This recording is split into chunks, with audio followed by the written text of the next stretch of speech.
Hi, this is Dominic from Paphos Live, and in today's film, it's a 360 film, which means you get to move the camera about to pick your own viewpoint. So I'm not going to give you a running commentary because I might be talking about something you're not looking at.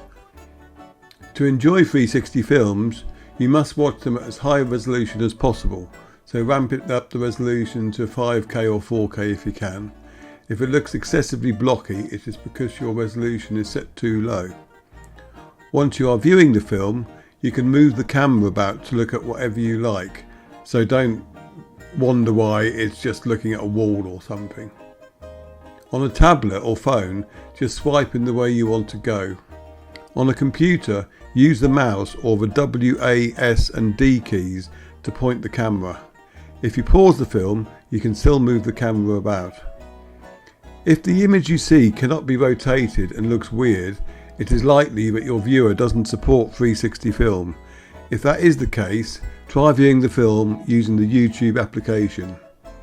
And if you really do hate 360 films, we have done a flat perspective version of this where I basically pick the route and you just get the one image with some commentary, so you can watch that one instead. Okay, cheers.